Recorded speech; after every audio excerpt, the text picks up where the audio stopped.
दोस्तों आज हम आपके साथ शेयर करने वाले हैं बहुत ही इम्पोर्टेंट टॉपिक जिसका नाम है emulsion breaking techniques. Emulsion breaking techniques क्या होते हैं? अक्सर हम अगर इसकी केमिस्ट्री की बात करें तो केमिस्ट्री इसकी बहुत ही इंटरेस्टिंग है। सबसे पहले हम लेबोरेटरी में काम करते हैं, चाहे केमिकल इंडस्ट्री हो, चाहे फार्मास्यूटिकल हो, पेट्रोलियम हो, कोई भी इंडस्ट्री हो, उसमें अक्सर हमें इस प्रॉब्लम का सामना करना पड़ता है। इमल्सन्स क्या होते हैं? आईपीएससी के डेफिनेशन के अकॉर्डिंग कि अगर किसी लिक्विड में लिक्विड क्रिस्टल या लिक्विड ड्रॉपलेट डिस्पर्स हैं तो ऐसे सोल्यूशन को हम इमल्सन बोलते हैं। जल्दी एक कोलाइडल सोल्यूशन का एक प्रकार होता है।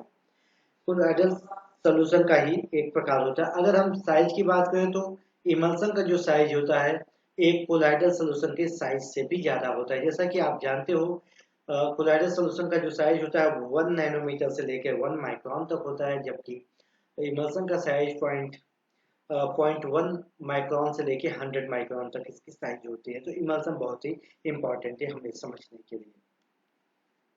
अगर हम बात करें इसका, तो इमल्सन 4 प्रकार से होते हैं। इमल्सन कौन कौन से प्रकार के होते हैं?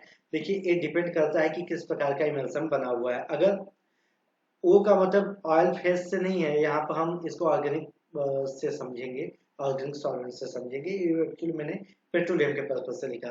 तो आप देखिए, water droplet in organic solvent, ठीक है, उस समय जो होगा डब्ल्यू बाई ओ बनेगा। अगर ऑर्गेनिक सॉल्वेंट इन वाटर है, इस प्रकार के इमल्सन को हम ओ बाई डब्ल्यू बोलेंगे।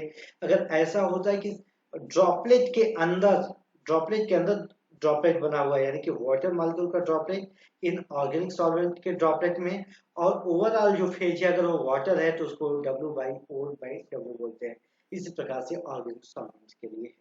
ये रहा इसका बेसिक आइडिया। कितने टाइप्स होते हैं? 4 टाइप्स के इमल्सन होते हैं। इमल्सन बनते क्यों है? क्योंकि ब्रेकिंग टेक्निक्स हमें तभी पता चलेगा जब हमें ये मालूम होगा कि इमल्सन बनते क्यों हैं। तो इमल्सन बनने का जो मेन रीजन होता है उसमें होता है विस्कोसिटी। विस्कोसिटी अगर हाईली विस्कोस सोल्यूशन बन रहा है, उस कंडीशन में क्या होगा? ये इमल्सन का फॉर्मेशन करेगा। दूसरी कंडीशन है इसकी ड्रॉपलेट फॉर्मेशन ज्यादा हो रही है उस कंडीशन में। तीसरा है कि लो आयनिक स्ट्रेंथ का अगर ऑर्गेनिक कंपाउंड है उस समय वाटर के साथ क्या करेगा? इमल्सन फेज फॉर्मेशन करेगा।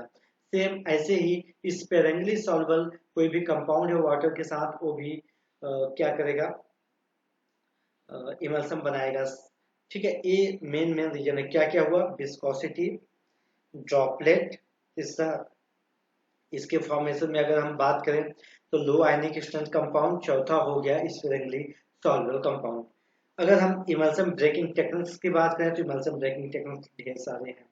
हम यहाँ पर सबसे पहले क्रम से देखना शुरू करेंगे। इमल्सन अगर बना जैसे स्क्रीन पर आप देख पा रहे हो, उस कंडीशन में आपको क्या करना है? जेंटली एक रॉड लेना है, उससे जेंटली सेक करना है। जैसे जैसे आप उसको सेक करेंगे, उस कंडीशन में उसका जो ड्रॉपलेट होता है वो ब्रेक होना शुरू हो जाएगा, और थोड़ी देर के बाद ड्रॉपलेट सारे गायब हो जाएंगे और लेयर आसानी से सेपरेट हो जाएगा। अगला तरीका प्लांट के पर्पज से देखें तो हम क्या कर सकते हैं? प्लांट के पर्पज से अगर हम बात करें तो उसको हम सेंट्रीफ्यूज कर सकते हैं। उस सेंट्रीफ्यूज करने पर क्या होगा? सेंट्रीफ्यूज करने पर वाटर के जो ड्रॉपलेट होंगे, जो इमल्सन के ड्रॉपलेट होंगे, वो ब्रेक हो जाएंगे। अगर हम लेबोरेटरी में बात करें तो यहाँ तो हमारे पास सेंट्रीफ्यूज नहीं होता, हम इसको बकराफ्लोन में हाइफ्लो के थ्रू फिल्टर करते हैं। अगली कंडीशन होती है कि हम उसमें सॉल्वेंट को ऐड करें। सॉल्वेंट को आप ऐड करते हो, एक्स्ट्रा सॉल्वेंट आप डालते हो, उस समय क्या होता है? विस्कोसिटी डिक्रीज होती है और आपका ड्रॉपलेट कम बनता है और धीरे धीरे वो फ्री हो जाता है, मतलब लेयर सेपरेट हो जाता है। अगली कंडीशन है कि सॉल्युबिलिटी। सॉल्युबिलिटी में क्या होता है? टेम्परेचर जैसे जैसे आप काम कम करते हैं वैसे सॉल्युबिलिटी कम होती है।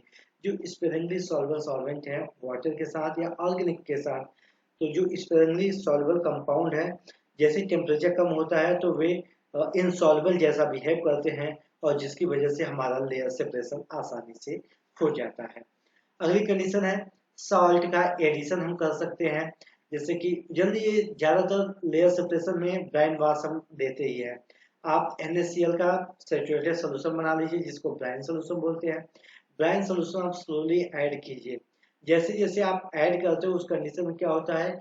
जो सॉल्ट होता है वो वाटर का आयनिक स्ट्रेंथ बढ़ा देगा, जो लो सॉल्युबल है, लो स्ट्रेंथ के सॉल्वेंट, उनकी सॉल्बिलिटी कम हो जाएगी और लेयर आसानी से सेपरेट होगा। अगला कंडीशन है एसिड्स और बेस का। तो एसिड बेस आप आसानी से उसमें मिला सकते हैं। एसिड बेस से क्या होगा, पीएच डिपेंडेंट होता है। जैसे आप एसिड या बेस मिलाएंगे उसके रिस्पेक्टिव सॉल्ट बनते हैं जो अलग अलग पीएच पर डिजॉल्व होते हैं। तो उनकी अलग अलग पीएच पर सॉल्बिलिटी के आधार को जानते हुए उसको समझ कर हम एसिड और बेस का यूज करते हैं और आसानी से हम सेपरेट कर लेते हैं। कई बार इम्प्योरिटी सेपरेशन और प्रोडक्ट आइसोलेशन के लिए भी एसिड बेस का यूज पीएच के लिए करते हैं। अगला होता है टेम्परेचर। जैसे जैसे आप टेम्परेचर बढ़ाते हो सॉल्बिलिटी बढ़ती है और विस्कोसिटी घटती जाती है।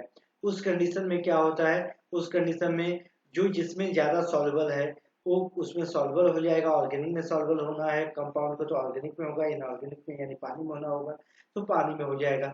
और जैसे सॉल्युबिलिटी किसी एक में बहुत ज्यादा सॉल्युबल होगी तो दूसरे में उसके ट्रेसेस होने के भी चांसेस कम होंगे और लेयर आसानी से हट जाएगा।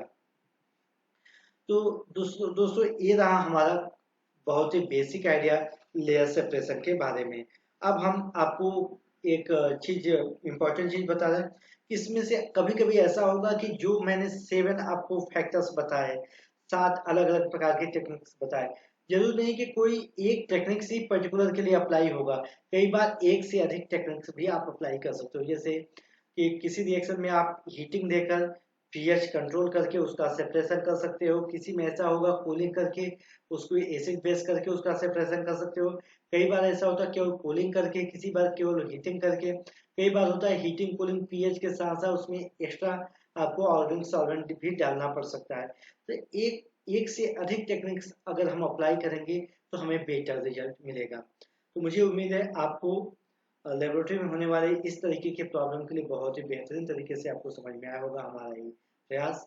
और अगला अगर आपको किसी टॉपिक पर कोई चीजें मुझसे चाहिए, कोई इन्फॉर्मेशन चाहिए या मुझसे ऑनलाइन लाइव आप आकर डिस्कशन करना चाहते हैं तो आप कमेंट बॉक्स में बताएं, मैं आपसे जरूर कांटेक्ट करूंगा।